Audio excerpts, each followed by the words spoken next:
Okay. नमस्कार दोस्तों, मैं गौतम सिंह आपका स्वागत करता हूं आरआरएम एग्जाम मेंटोर पर। जैसा कि आपको पता ही है, चैप्टर 1 10th क्लास का चैप्टर 1 और चैप्टर 2 कंप्लीट करा दिए गए हैं। अब हम आज करेंगे चैप्टर 3, जिसका नाम है दो चर वाले रैखिक समीकरण युग्म। क्या नाम है? दो चर वाले रैखिक समीकरण युग्म। तो प्लीज़ हमें सपोर्ट दिखाइए, चैनल को ज़्यादा से ज़्यादा सब्सक्राइब करिए और अपने रिलेटिव्स भाई बहन हैं उन्हें बताइए कि ऐसे आरआरएम एग्जाम मेंटोर पर जो भी है यूपी बोर्ड है या अदर स्टेट बोर्ड्स हैं, उनकी क्लासेस अच्छे तरीके से प्रोवाइड कराई जा रही हैं। ठीक है बच्चों, तो चलते हैं नेक्स्ट चैप्टर पे। देखिए, जिसका नाम क्या है? चैप्टर थर्ड जिसका नाम क्या है? दो चर वाले रैखिक समीकरण युग्म, pair of linear equations in two variables. तो चर कितने होने चाहिए? दो होने चाहिए। और रैखिक कैसे होने चाहिए? रैखिक और युग्म। युग्म मतलब होता है जोड़ा, जोड़े में हो। किसमें हो? जोड़े में। दो चर होने चाहिए। कितने चर होने चाहिए? दो। ऐसे दो चर जैसे एक्स वाई हो या ए बी हो या पी क्यू दिया हो या एम एन दिया हो, ऐसे कुछ भी हो सकता है, एटसेट्रा, ऐसे कुछ भी हो सकता है। रेखे का मतलब चर राशि घात एक हो। रेखे का मतलब क्या है? जो चर दिए हैं उनकी घात एक होनी चाहिए। जैसे एक्स वाई दिए हैं तो उनकी घात कितनी होनी चाहिए?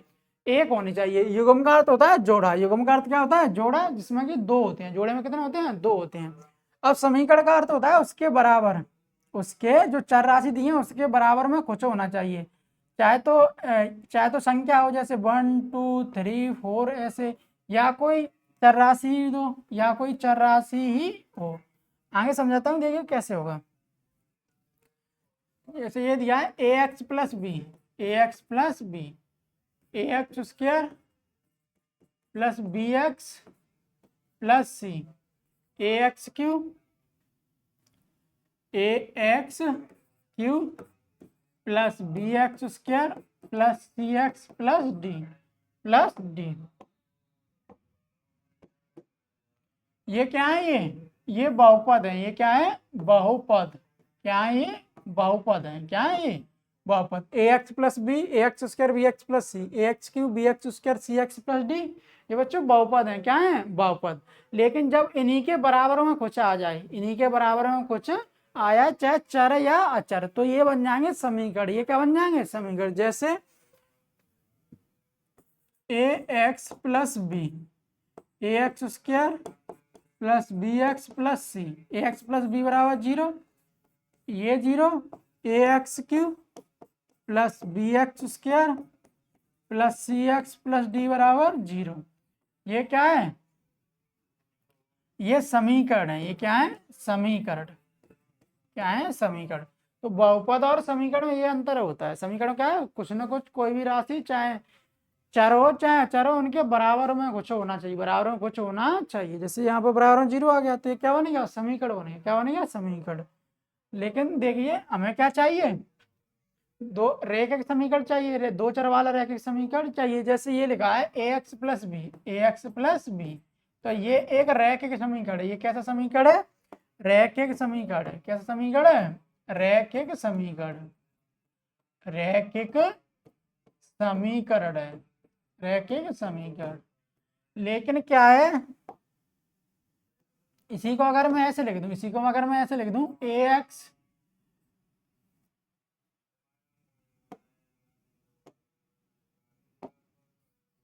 इसी को मैं ऐसे लिख दूं, ऐसे लिखा है X plus Y, X plus Y equal to, और यहाँ पे लिखा है 2x प्लस 3y इक्वल 4। तो ये क्या है? ये एक रैखिक समीकरण युग्म है। ये क्या है? रैखिक समीकरण युग्म। रैखिक समीकरण युग्म है। रैखिक समीकरण युग्म।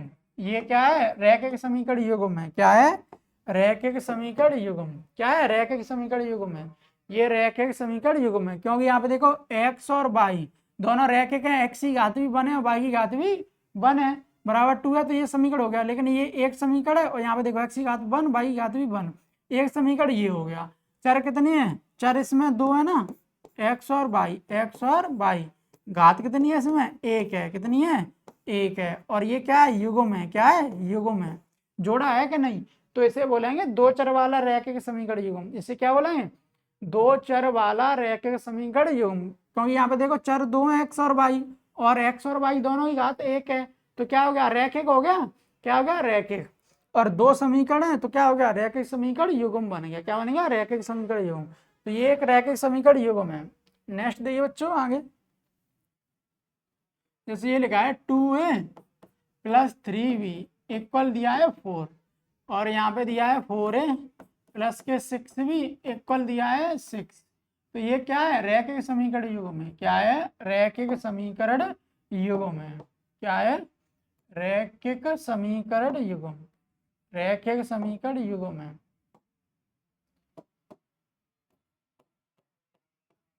रैखिक समीकरण युग्म, रैखिक समीकरण युग्म। आगे देखिए बच्चों, ये लिखा हुआ है p + q = 8, p - q = 10। तो ये भी ये क्या है रैखिक समीकरण है, क्या है रैखिक समीकरण, रैखिक समीकरण युग्म है, रैखिक समीकरण युग्म, रैखिक समीकरण युग्म।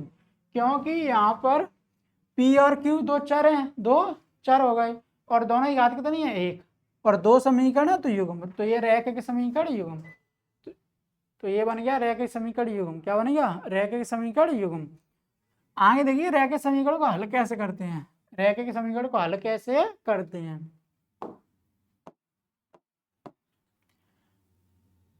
रैखिक समीकरण को हल करना, रैखिक समीकरण को हल करना, रैखिक समीकरण को हल करना, क्या लिखा हुआ है रैखिक समीकरण को हल करना, रैखिक समीकरण को हल करना। तो रैखिक समीकरण को दो विधियों द्वारा हल किया जाता है, रैखिक रैखिक समीकरणों को दो विधियों द्वारा हल किया जाता है, दो विधियों द्वारा हल किया जाता है, किया जाता है। रैखिक समीकरणों को दो विधियों द्वारा हल किया जाता है। एक क्या है, एक है ग्राफीय विधि, एक क्या है ग्राफीय विधि, ग्राफीय विधि, क्या है ग्राफीय विधि, इसे बोलते हैं ग्राफिकल मेथड, ग्राफिकल मेथड बोलते हैं, क्या बोलते हैं ग्राफिकल मेथड, ग्राफिकल मेथड। दूसरी होती है वो बीजगणितीय विधि है, क्या है बीजगणितीय विधि, बीजगणितीय विधि। एक है वो क्या है ग्राफीय विधि जिसे ग्राफिकल मेथड बोलते हैं, बीजगणितीय विधि, बीजगणितीय विधि इसे एलजेब्रिक मेथड बोलते हैं, एलजेब्रिक मेथड, क्या बोलते हैं एलजेब्रिक मेथड बोलते हैं, क्या बोलते हैं एलजेब्रिक मेथड। तो ग्राफीय विधि जिसे जियो क्या बोलते हैं ग्राफिकल मेथड बोलते हैं, और जो बीजगणितीय विधि है इसे बोलते हैं एलजेब्रिक मेथड, क्या बोलते हैं एलजेब्रिक मेथड। तो आगे हम समझेंगे ग्राफीय विधि से कैसे करते हैं और बीजगणितीय विधि से कैसे करते हैं। वैसे आपके जो सिलेबस है वो बीजगणितीय विधि से हल करने के लिए आएंगे, किससे आएंगे बीजगणितीय विधि से हल करने के लिए आएंगे। लेकिन मैं समझा रहा हूँ क्योंकि हमें पढ़ना है तो फिर अच्छे तरीके से पढ़ना है, कैसे पढ़ना है अच्छे तरीके से, अच्छे लेवल से पढ़ना है। तो देखिए ग्राफीय विधि से कैसे करेंगे, ग्राफीय विधि से रैखिक समीकरण रैखिक समीकरणों को हल करना। यहाँ पे देखिए ग्राफीय विधि से कैसे, ग्राफीय विधि से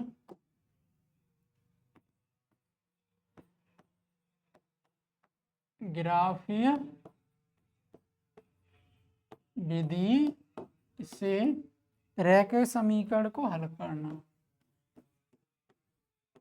रैखिक समीकरण युग्म को हल करना, युग्म को हल करना। तो देखिए ऐसे लिखा हुआ है, इसे उदाहरण में ये मैं बोल रहा हूँ, जैसे लिखा हुआ है x प्लस वाई इक्वल लिखा हुआ है 10, कितना लिखा हुआ है 10, और यहाँ पे लिखा हुआ है 2x प्लस के 4y प्लस के 4y, 2x प्लस के 4y, और यहाँ पे लिखा हुआ है 20, कितना लिखा हुआ है 20 लिखा हुआ है। दो समीकरण दिए हैं, एक x प्लस वाई इक्वल 10 और एक 2x प्लस 4y इक्वल 20। तो सबसे पहले क्या करें, इसे देख लो, x प्लस वाई इक्वल 10 दिया है ना, तो यहाँ पे x लिख लेंगे और यहाँ पे y लिख लेंगे। अब हम बनाएंगे एक टेबल, एक सारणी बनाएंगे। क्या बनाएंगे, सारणी। क्या बनाएंगे, सारणी। जो समीकरण दिया है उसे लिख लो, यहाँ पे x और यहाँ पे y, क्योंकि दो राशि हैं x और y के रूप में। अगर ये p और q के रूप में होता तो यहाँ पे p और यहाँ पे q। तो मैंने क्या किया, x 0 ले लिया। जैसे x प्लस वाई में अगर मैं x 0 रख दूँ तो 0 प्लस वाई बराबर 10, तो y बराबर 10 आ गया। तो x की जगह पे 0 और y की जगह पे 10। यदि मैं y की जगह पे 0 रख दूँ, इसमें क्या करूँ, जैसे x प्लस वाई इक्वल 10 दिया है ना, इसमें मैं y की जगह पे 0 डाल दूँ। क्या डाल दूँ, 0। तो x प्लस 0 बराबर 10, x बराबर 10 आ जाएगा। x बराबर कितना आ जाएगा, 10। तो यहाँ पे मैंने y की जगह पर 0 डाल दिया, तो x की जगह पे आ गया 10। कितना आ गया, 10। अब आगे देखिए, जो दूसरा समीकरण है उसको भी ऐसे सारणी में बनाइए, उसको भी ऐसे सारणी के रूप में लिखिए। ये दिया था 2x प्लस 4y इक्वल 20, ये दिया है ना, तो यहाँ पे x लिख दिया और यहाँ पे y लिख लिया। तो ऐसे सारणी बनाई मैंने, क्या किया, सारणी बनाई। सारणी बनाई तो यहाँ पे x की जगह पे 0 रख दिया, तो y की जगह पे कितना आ गया, 5 आ गया। कितना आ गया, 5। जैसे 2x प्लस के 4y इक्वल कितना दिया है, 20 दिया है। मैंने x की जगह पे यहाँ पे 0 डाल दिया, तो 2 इंटू 0 प्लस के 4y इक्वल कितना होगा, 20। तो 4y ये तो 0 ही हो गया, 20। तो y बराबर कितना आ गया, 5 आ गया। y बराबर कितना आ गया, 5 आ गया। y बराबर आ गया 5। तो x की जगह पे मैंने 0, तो y 5 आ गया। अगर मैं y की जगह पे 0 डाल दूँ, y की जगह पे कितना डाल दूँ, 0। यहाँ पे देखो y की जगह पे मैं 0 लग दूँ, 2x प्लस के 4y इक्वल 20 रख दिया, तो y की जगह पे मैंने क्या रख दिया, 0। तो 2x प्लस के 4 इंटू 0 और ये 20, तो 2x इक्वल कितना हो गया, 20। तो x इक्वल 10 हो गया। x इक्वल कितना हो गया, 10। तो x 10 आ गया। x कितना आ गया, 10 आ गया। तो ऐसे टेबल बना लेंगे। ऐसे क्या करेंगे, ऐसे टेबल बना लें। क्या करेंगे, टेबल। जो भी समीकरण है, दो समीकरण दिए होंगे, दोनों के अलग अलग टेबल बना लो। दोनों की अलग अलग टेबल बना ली। और यहाँ पे देखो x 0 है तो y 10 है, y 0, x 10 है तो y 0 है। यहाँ पे x 0 है तो y 5 है, और x 10 है तो y 0 है। जरूरी नहीं है कि 0 और 10 ही ले, कुछ भी ले सकते हैं। बस ये जब 10 लेते हैं, 20 लेते हैं, तो उनसे थोड़ा कैलकुलेशन ईजी हो जाती, बाकी आप अपनी इच्छा से कोई भी संख्या ले सकते हैं, अपनी इच्छा से कोई भी संख्या ले लो जो आपकी इच्छा हो वो। तो यहाँ पे देखिए, ये मैंने क्या किया, ये ऐसे ग्राफ बना लिया। क्या बना लिया, ये ऐसे ग्राफ बना लिया। क्या बना लिया, ग्राफ। ये कौन सा होता है, एक्स अक्ष है। ये क्या है, एक्स अक्ष। और ये एक्स डैश अक्ष, एक्स डैश अक्ष। यहाँ पे ये क्या है, वाई अक्ष। क्या है, वाई अक्ष। और ये क्या है, वाई डैश अक्ष, वाई डैश अक्ष।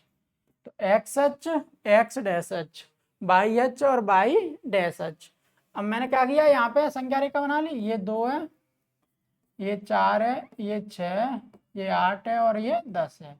ऐसे इस साइड बना लो। ये -2, ये -4, ये -6 और ये -8। यहाँ पर 2, 4, 6, 8 और ये यहाँ पे 10। यहाँ पे क्या है, 10 है।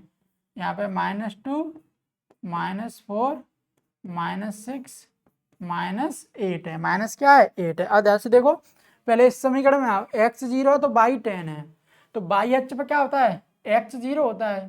तो ये क्या होगा, 0,10 हो गया। क्या हो गया, 0,10।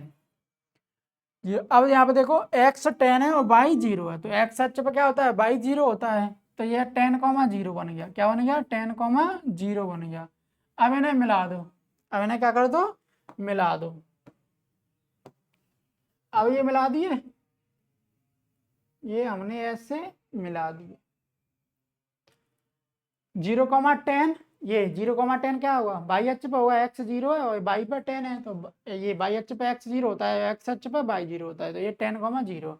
अब देखिए 0,5, 0, दूसरे में आओ, यहाँ पे 0 है और यहाँ पे कितना है 5 है, तो 0,5 x पे 0 बाई पे 5 है, तो ये होगा, ये कितना होगा, ये 6 और 4 के बीच में होगा, 6 और 4 के बीच में, ये क्या होगा 0,5 होगा, 0,5, 0,5 हो गया। अब x पर 10 है, बाई पर 0 है, x पर 10 और बाई पर 0, तो ये यही वाला आ जाएगा, यही वाला आ जाएगा। तो अब इसे इससे मिला दो, अब इसे इससे मिला दीजिए, तो ये आ गया क्या, ग्राफीय विधि से हल हो गया, ग्राफीय विधि से हल हो गया। ये किस पे काट रहा है, एक बिंदु पर काट रहा है ना, एक बिंदु पर काट रहा है, यहाँ पर एक बिंदु पर काट रहा है, तो इसके केवल क्या होगा, एक ही हल होगा, एक ही हल होगा, या ऐसे बोलेंगे अद्वितीय हल होगा। क्या होगा, अद्वितीय हल होगा, हल होगा। तो ऐसे करते हैं, किससे, ग्राफीय विधि से हल करते हैं, ग्राफीय विधि से हल करते हैं। तो दो चर वाले रैखिक समीकरण युग्म है वो ग्राफीय विधि से भी हो जाते हैं और बीजगणितीय विधि से भी हो जाते हैं। यहाँ पे देखिए,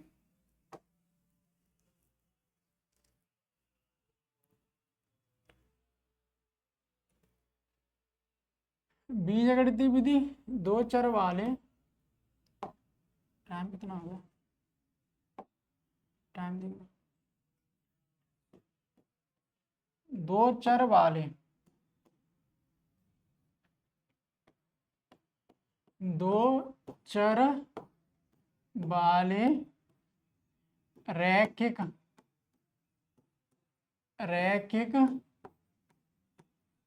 समीकरण युग्म को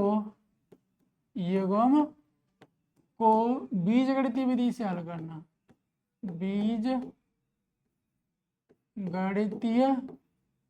विधि से हल करना, विधि से हल करना। यहाँ पे देखिए, दो चर वाले रैखिक समीकरण युग्म को बीजगणितीय विधि से हल करना। तो एक होती है विलोपन विधि, ये क्या होती है, विलोपन विधि, विलोपन विधि। एक इसे विलोपन विधि को एलिमिनेशन मेथड बोलते हैं, क्या बोलते हैं, elimination method, elimination method, elimination method. विलोपन विधि को क्या बोलते हैं, एलिमिनेशन मेथड। इसमें क्या होता है, दो चर हैं, उनमें से एक को हटाते हैं, चाहे एक्स को चाहे वाई को, हटाते एक का एक्स हो चाहे वाई हो, उसका दूसरे रूम में मान ज्ञात करते हैं, फिर उन्हें। अब यहाँ पे देखिए विलोपन विधि, दूसरी विधि होती है प्रतिस्थापन विधि, प्रतिस्थापन विधि। दूसरी विधि क्या है, प्रतिस्थापन विधि, प्रतिस्थापन विधि, जिसे सब्स्टिट्यूशन मेथड बोलते हैं, क्या बोलते हैं, substitution, substitution method, substitution method बोलते हैं, क्या बोलते हैं, सब्स्टिट्यूशन मेथड, सब्स्टिट्यूशन मेथड बोलते हैं इसे, इसे क्या बोलते हैं, सब्स्टिट्यूशन मेथड बोलते हैं।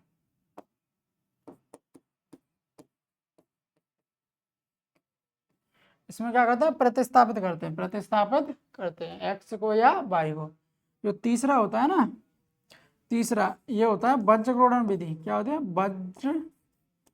वज्र गुणन विधि, वज्र गुणन विधि से बोलते हैं क्रॉस, क्या बोलते हैं, cross multiplication method, cross multiplication method बोलते हैं। वज्रग्रोणन विधि को क्या बोलते हैं, क्रॉस मल्टीप्लिकेशन मेथड बोलते हैं। वज्रग्रोणन विधि को बोलते हैं क्रॉस मल्टीप्लिकेशन मेथड। अब यहाँ पे देखिए, ये आपके सिलेबस में नहीं है, ये वज्रग्रोणन विधि है ना, ये क्लास 10th के सिलेबस में नहीं है, हटा दी गई है, तो इसे हम नहीं पढ़ेंगे, इसे हम नहीं पढ़ेंगे, बाकी दोनों पढ़ेंगे। विलोपन विधि भी हमें अच्छे से पढ़नी है और प्रतिस्थापन विधि भी अच्छे से पढ़नी है। जब विलोपन विधि और प्रतिस्थापन विधि अच्छे से सीख जाओगे तो फिर इन पर आधारित हम भाषा वाले क्वेश्चन आसानी से सॉल्व कर लेंगे। जैसा कि आपको पता ही है, भाषा वाला एक क्वेश्चन आता ही आता है, भाषा वाला एक क्वेश्चन आता ही आता है। भाषा का मतलब जैसे बोल दे पिता की आयु इतनी है, पुत्र की आयु इतनी है, 5 वर्ष बाद पिता की आयु क्या होगी, पुत्र की आयु क्या होगी, ऐसे बोल दे।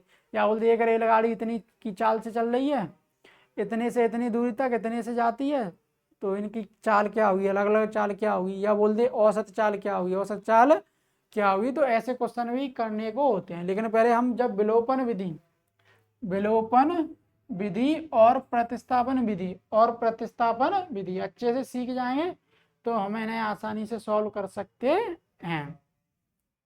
अब देखिए, जो दो चर वाले रैखिक समीकरण युग्म है ना, वो संगत कब होंगे और असंगत कब होंगे, संगत कब होंगे और असंगत कब होंगे।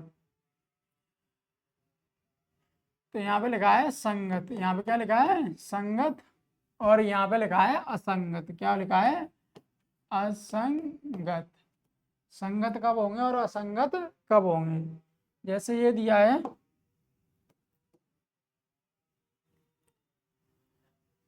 अगर ये दिया है x + y इक्वल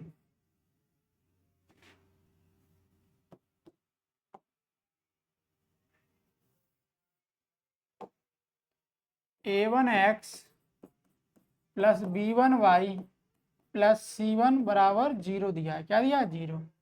या a2x + b2y, a2x + b2y + c2 बराबर 0 दिया है, c2 बराबर 0 दिया है। यदि a1/a2, क्या लिखा है, a1/a2 बराबर b1/b2 बराबर c1/c2। तो हल कैसे होंगे, संगत हल होंगे, अपरिमित हल होंगे, अपरिमित हल होंगे, या अनेक हल होंगे, या अनेक हल होंगे, अनेक हल होंगे।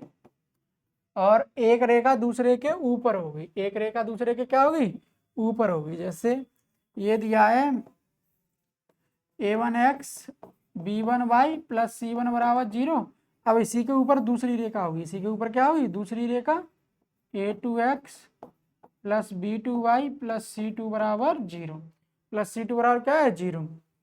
तो उसी के ऊपर दूसरी रेखा होगी, दूसरी रेखा होगी। और इसका ग्राफ, और देखिए a1/a2 does not equal b1/b2, does not equal b1/b2 है, डज नॉट इक्वल क्या है, b1/b2। अर्थात a1/a2 और b1/b2 का अनुपात बराबर नहीं है, का अनुपात बराबर नहीं है।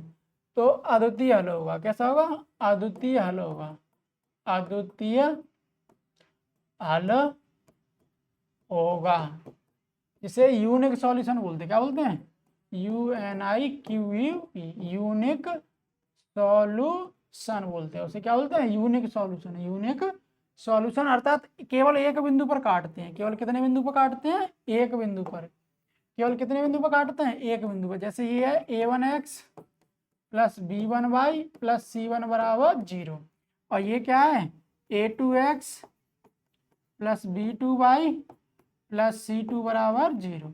तो यहाँ पे एक बिंदु पर काट रहे हैं, कहाँ पर काट रहे हैं, एक बिंदु पर काट रहे हैं। तो इसका मतलब अद्वितीय हल होगा, क्या होगा, अद्वितीय हल होगा, अद्वितीय हल होगा। कैसा हल होगा, अद्वितीय हल होगा। तो जब, या तो ऐसे नोट में लिख ली ना, नोट, जब रैखिक समीकरण युग्म के, रैखिक समीकरण युग्म के अनंत या अद्वितीय हल होता है, अनंत या अद्वितीय, अनंत का मतलब अपरिमित, अपरिमित अनेक हल, अनेक हल। ये युग्म के अनंत या अनेक या अद्वितीय हल होते हैं, हल होते हैं, होते हैं तो रैखिक समीकरण युग्म संगत होता है। तो रैखिक समीकरण युग्म संगत होता है। कैसा होता है? संगत होता है। कैसा होता है? संगत होता है, संगत होता है। आप एक बार दोबारा देखिए, इसे मैं हाईलाइट कर देता हूं। कैसा होगा? संगत होगा। कैसा होगा? संगत। संगत को बोलते हैं कंसिस्टेंट। कैसा होगा? कंसिस्टेंट होगा। कैसा होगा? कंसिस्टेंट सॉल्यूशन होगा, कंसिस्टेंट सॉल्यूशन होगा। कैसा होगा? संगत होगा। कैसा होगा? संगत। यदि किसी रैखिक समीकरण युग्म के या तो अद्वितीय हल है या अनेक हल हैं, कैसे हैं? अनेक हल हैं, तो वह रैखिक समीकरण युग्म संगत बोले जाएंगे। कैसे बोले जाएंगे? संगत। अब देखिए असंगत कब होते हैं, असंगत कब होते हैं, असंगत कब होते हैं? असंगत को बोलते हैं इनकंसिस्टेंट। क्या बोलते हैं? इनकंसिस्टेंट।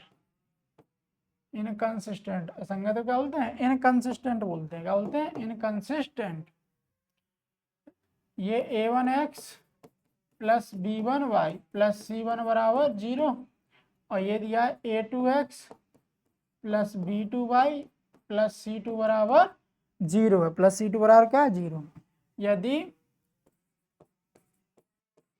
a1 अपॉन a2 हो, a1 अपॉन a2 अर्थात x के गुणांकों का अनुपात है और y के गुणांकों का अनुपात है, वो बराबर हो, लेकिन ये C1 और C2 के बराबर ना हो, C1 और C2 के बराबर ना हो, तो इसे बोलते हैं कोई हल नहीं, कोई हल नहीं, कोई हल नहीं।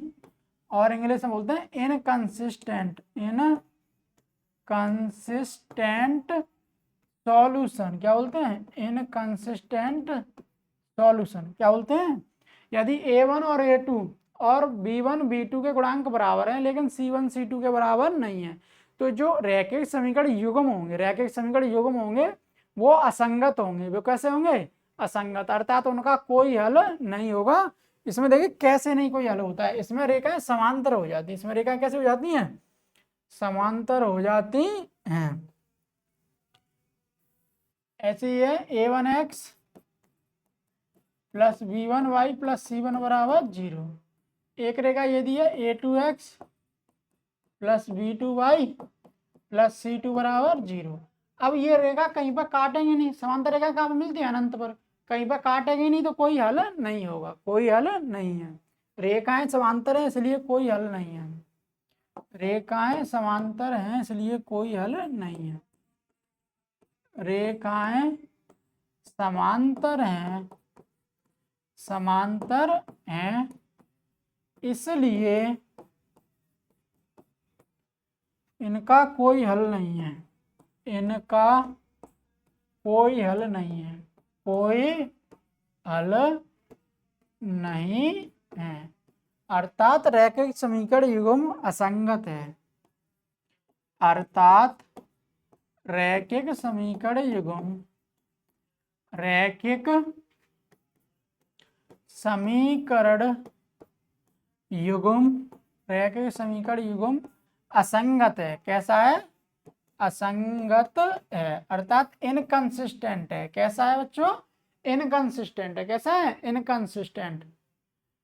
तो प्यारे बच्चों आज हमने एक चैप्टर 3 स्टार्ट किया था जिसका नाम था दो चर वाले रैखिक समीकरण युग्म। तो जिसमें हमने इंट्रोडक्शन दिया था कि दो चर वाले रैखिक समीकरण क्या होते हैं, संगत हल क्या होते हैं, ग्राफी विधि कौन सी होती है, बीजगणितीय विधि कौन सी होती है, तो वो अच्छे से बताया था।